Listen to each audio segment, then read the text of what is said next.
Alright, so it's no surprise that Quinyon Mitchell and Cooper DeJean impressed at rookie minicamp, but that might signify bad news for other corners on the roster, especially after Howie Roseman signed another cornerback to the roster in Shon. Let's talk about why James Bradberry's days are numbered, how much it costs you to move on from him, and if there's anything you could get in return. But first, let's run it.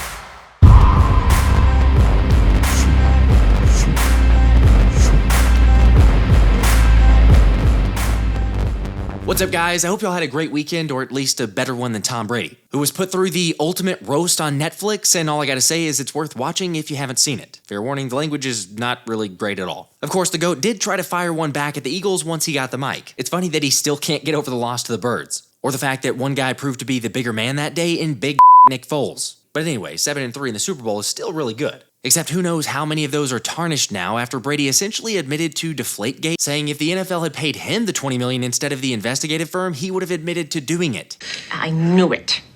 Alright, obviously it's just a roast, but that's one of those that leaves you questioning like, wait a second, did he actually just admit to deflating footballs? Either way, while that may or may not be a joke, the Eagles released the jersey numbers for the rookie class with a caveat that things may change. But what the heck, we may as well get into the importance or significance of the digits. So let's start with Dylan McMahon getting 63. Honestly, not bad considering everyone talking about him being Baby Kelsey and getting Jason Kelsey's phone number. So for a center with one number above the legend himself, I'd say not bad. Okay, next we got Johnny Wilson with 89, and I don't know, call me crazy, but I'm not the biggest fan of wide receivers in the 80s these days. Although Brandon Lee Gouton did point out that conceptually it actually works well, since Wilson is basically the biggest possible receiver, being 99th percentile in height and 97th in weight. So wearing the highest possible jersey number for a receiver makes some sense. Next, we have guard Trevor Keegan, who's got number 79. And you already know I'm pretty high on this dude based on his terrifying, intimidating presence on the football field. So with a number previously worn by Brandon Brooks as well as Todd Herremans, I'd say it's definitely the right move. Alright, the next one we'll go with is Jeremiah Trotter Jr. getting 54. Like seriously, I don't think I have to say much on this one at all. We knew that 54 was meant to have Trotter on it. So moving on, next up is Ainias Smith wearing 82. Again, my personal preference would be to have a receiver wearing a lower digit number, however, to see Smith with an 82 again is kind of strange. As Anthony DeBona pointed out, the last time a Smith in Torrey Smith wore 82, the Eagles won the Super Bowl, so just saying. So you're telling me there's a chance?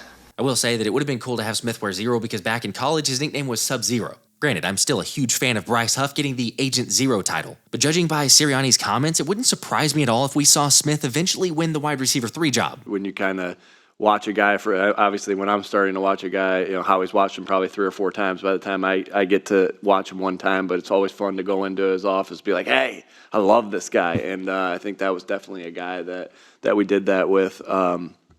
He's his ability to run after the catch, his ability to, get in and out of breaks. I think, he's extremely tough. I love that about him. That's really what sticks out. He catches the ball really well.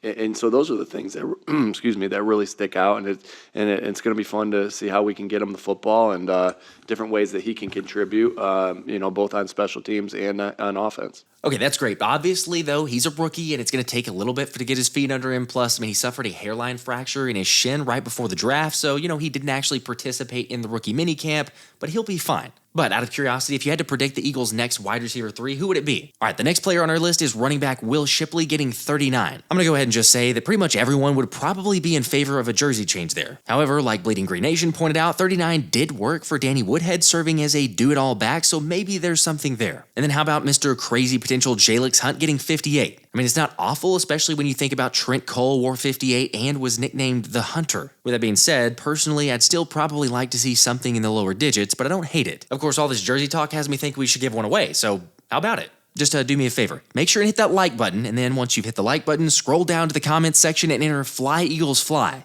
where I'll draw one randomized winner during the live stream on Friday night to choose the jersey of your choice, so good luck to you. Now, obviously, we're not done discussing jerseys, and did we save the best for last? Maybe. Since Cooper DeJean ended up getting 33, which feels pretty solid for a hybrid cornerback and or safety. Plus the fact that he wore number 3 in college, however, the idea has been thrown out there by multiple outlets that DeJean might look to grab 24 if/when James Bradberry's released. Personally, I'd say win, but we'll get to that in a second. At the same time, Quinyon Mitchell, who definitely showed out during 7-on-7s at minicamp, currently has 30. Yet I'd guess 27 is likely in his future once Zach McPherson gets cut. And look, I was hyped for McPherson last season, officially moving into the full-time slot role and even making some plays in the preseason. Yet unfortunately, he suffered the torn Achilles, ending his year before it even started. And again, hopefully he's able to find something and get something going, but I just don't see a way he makes the roster. Because take a look at the depth chart. Now, let's just say, for the sake of the argument, that you're going to keep 4 safeties. I mean, C.J. Gardner-Johnson has a tendency to get injured, as does Reed Blankenship, plus Sidney Brown's coming off the ACL injury. And I know, totally a hypothetical, but for the sake of the argument, let's call Cooper DeJean a safety. So there's your 4. The problem is, would it even be realistic to carry 7 corners? And even if you did carry 7, McPherson's still probably on the way out. And for the record, the same for Bradberry, but it's a different reason on that one. Alright, so the locks are Darius Slay at 1, Quinyon Mitchell 2, Kelee Ringo 3, and Eli Ricks 4. You could disagree with that, but I've got to believe those 4 will for sure be on the roster. But the next group is interesting, because after Philly brought back Avonte Maddox, it seems realistic that he'd at least get the benefit of the doubt and make the roster. Remember, he's one of the best when he's healthy. Yeah, that's a big question mark. But the fact that he's a proven vet leads me to believe that he can at least stick around if he doesn't get hurt. And then Isaiah Rodgers, even though he may be a little bit rusty, has a strong chance to make the team. Since really, I mean, the numbers just speak for themselves. This dude was the 5th best overall cornerback in 2022. Add on top of that his athleticism and ability to create turnovers, plus his ability possibly in special teams, and I'd be hard-pressed to bet against him. Which again, that already puts us up to 6 corners, or I guess 7 if you want to argue that Cooper DeJean is a cornerback. Yet if he's not, don't forget about the free agent signing of Tyler Hall. Because come on, a little refresher, I know it's been a while, but Hall ranked 8th in completion percentage allowed, 1st in yards per target, 9th in passer rating, 2nd in forced incompletions, while also having 0 missed tackles. And also another refresher, Andrew DeCecco shared when the Eagles signed him that they viewed the 5'10", 190-pound corner as their potential nickel, while also making sure to beat out multiple teams on offers for him. So yeah, unfortunately, I don't see a way of Zach McPherson making the roster, which most likely means Quinyon Mitchell is eventually in number 27. Oh yeah, that doesn't count James Bradberry's roster spot, which I don't think he'll be there either. Because Philly's first-round draft pick's gonna start.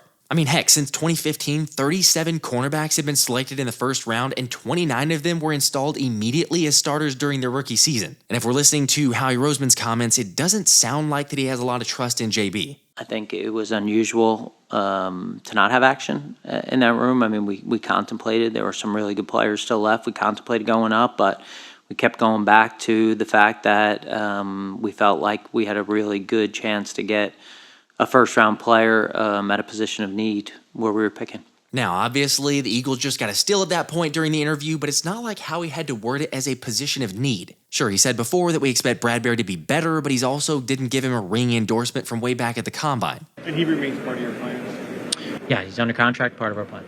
That's like answering and knowing what the ultimate future will be without really trying to give anything away. But fine, I get the argument about dead money, yet it's only a $4 million dead money hit if Bradberry ends up being a post-June 1 casualty. Don't get me wrong, I'd love for JB to return to form and be able to play at that high of a level as 2022. Except the time's up. You don't draft a dominant cornerback, the best one according to many analysts, to have him sit. For real, we all know this, but that's why Daniel Jeremiah labeled Quinyon as game ready from day one. And then add on top of that the fact that Vic Fangio is going to be trying to get DeJean and the other guys on the field, and I just don't see it happening. Now, sure, you're right. Howie has said that you can't ever have too many cornerbacks, but come on, there's eventually a limit. Which is, I guess, why the Eagles just signed Ferris State's Shon Stevens, the cousin of Joey Porter Jr. Not really the biggest surprise since I talked about him in the last video, and Pro Football Network's Anthony DeBona had a pretty strong feeling that he'd be one of the 2 remaining roster spots. So with a sub-4.4 40 time, 8 interceptions, and a 100-yard kick return last season in Division II, there was already some interest. But he was really productive in minicamp and turned some heads to get signed. I mean, I don't know about his chances to make the roster, but even as a practice squad depth would be good.